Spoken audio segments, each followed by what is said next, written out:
페르소나와 맨 얼굴. 에픽테토스, 엔케이리디온.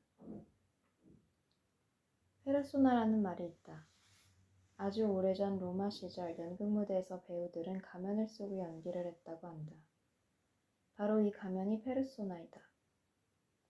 훌륭한 배우는 자신의 감정과는 무관하게 자신의 맡은 배역을 충실히 수행한다. 연기하는 날 자신의 아이가 교통사고로 죽거나 혹은 낮에 복권에 당첨되었을 수도 있다. 훌륭한 배우는 자신이 맡은 배역에만 집중할 뿐이다. 비극적인 사건에 동요되거나 행운에 취해 배역을 망쳐서는 안 된다. 페르소나라는 가면을 쓰고 연기를 했던 고대 로마 시절의 배우들은 현대의 배우들보다 더 수월하게 연기를 할 수 있었을 것이다. 가면은 자신의 감정을 숨기는 데 더 편리하기 때문이다. 하지만 생각해보라. 슬픔에 빠져 있지만 웃고 있는 가면을 쓰고 우스꽝스러운 연기를 하고 있는 배우를. 우리는 그 배우에 대해 측은한 마음을 갖게 된다. 그렇지만 순간적으로 우리는 자신을 돌아보게 된다. 우리도 그 배우와 마찬가지 아닐까. 아주 오랫동안 사귀었고 결혼까지 꿈꾸었던 연인으로부터 결별 통보를 받은 사람이 있다. 그 다음날 그는 마치 아무런 일도 없었다는 듯이 출근하여 상사와 동료들과 반갑게 아침 식사 인사를 나눈다. 거래처 사람들을 만나서 그들에게 미소를 보이기도 한다. 그는 알고 있다. 삶은 마치 연극처럼 진행되고 있고 그렇게 이루어져야만 한다는 사실을 말이다. 그렇다. 우리는 마치 능숙한 배우처럼 자신에게 맡겨진 배역을 연기해야 한다는 것을 알고 있다. 그렇지만 그는 가면을 벗고 자신의 맨얼굴을 누군가에게 보여주고 싶은 욕망을 느낀다. 자신의 슬픔을 누군가로부터 위로받고 싶은 것이다. 몇몇 친구의 얼굴이 떠오른다. 그중 한 명에게 전화를 걸어 자신의 맨얼굴을 보여주려고 하는 순간 친구는 자신이 해고당했다며 슬퍼한다. 어쩔 수 없이 그는 다시 친구라는 가면을 쓸 수밖에 없다. 괜찮아, 너는 능력이 있으니까. 이번이 오히려 전화위복의 기회가 될 거야. 언제쯤이면 우리는 페르소나를 벗고 자신의 맨얼굴을 보여줄 수 있을까? 그렇지만 맨얼굴이라고 믿었던 것도 사실 또 하나의 페르소나에 지나지 않은 것은 아닐까. 바로 여기에 인간이 겪을 수밖에 없는 비극이 있다.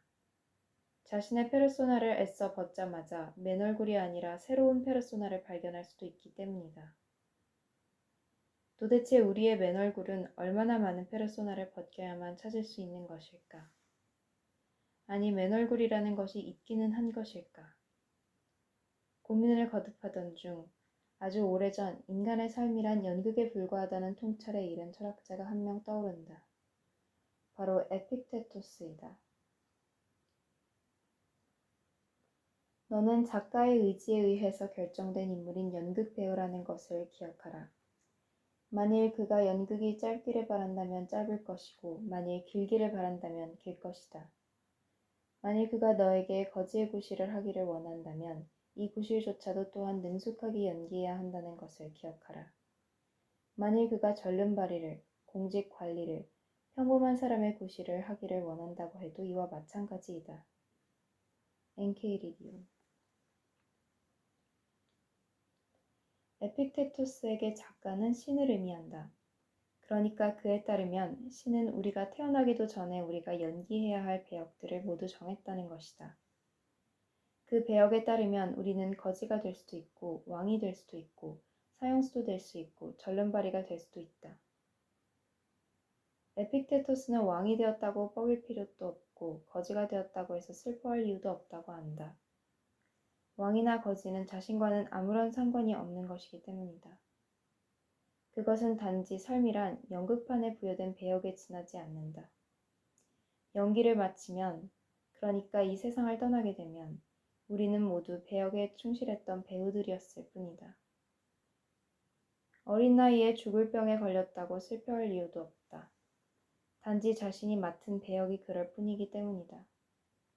그러니까 충실하게 자신의 배역을 잘 소화하고 연극판을 떠나면 된다. 괜히 신이라는 작가에게 투덜거려서도 안 된다.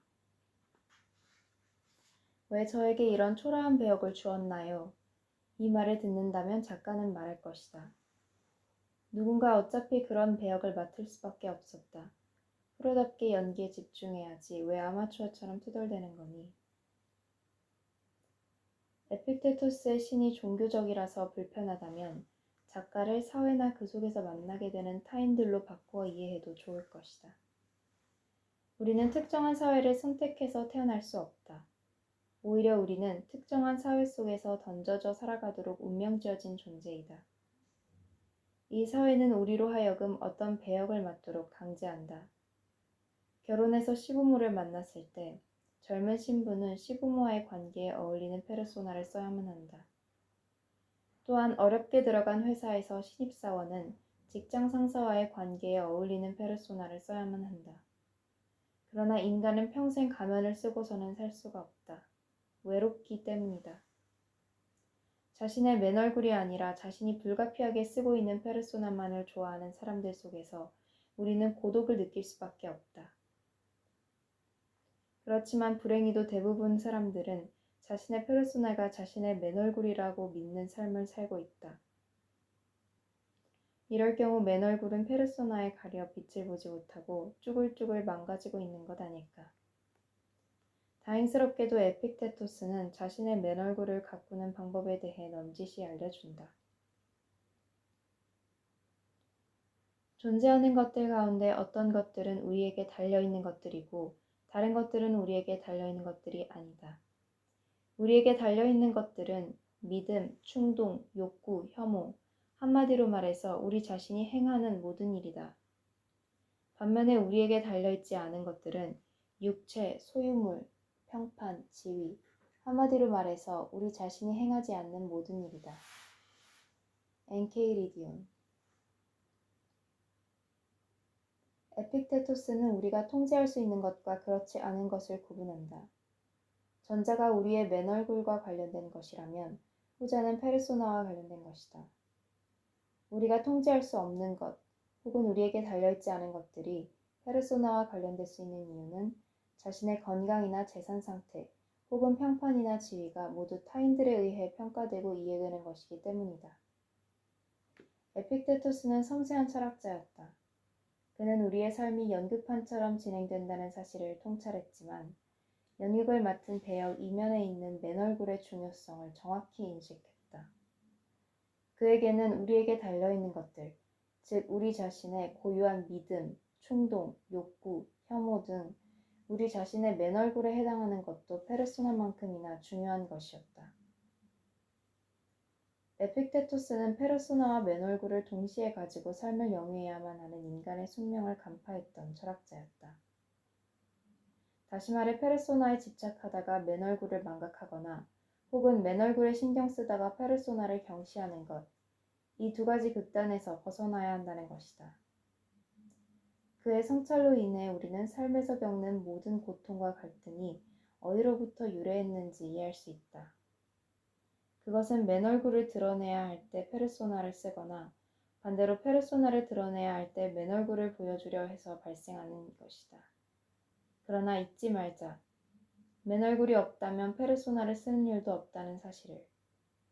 페르소나에 지나치게 신경 쓰는 우리에게 맨얼굴의 관리는 매우 중요한 일이다. 맨얼굴이 건강하다면 우리는 다양한 페르소나를 쓸 수 있는 힘을 얻을 것이다. 불행히도 맨얼굴을 관리하지 않는다면 우리는 자신이 쓰고 있는 페르소나를 벗으려고 하지 않을 것이다. 페르소나를 벗는 순간 망가진 맨얼굴을 볼까 두렵기 때문이다. 어쩌면 이것이 에픽테토스가 우리에게 알려주고 싶었던 가르침이 아니었을까.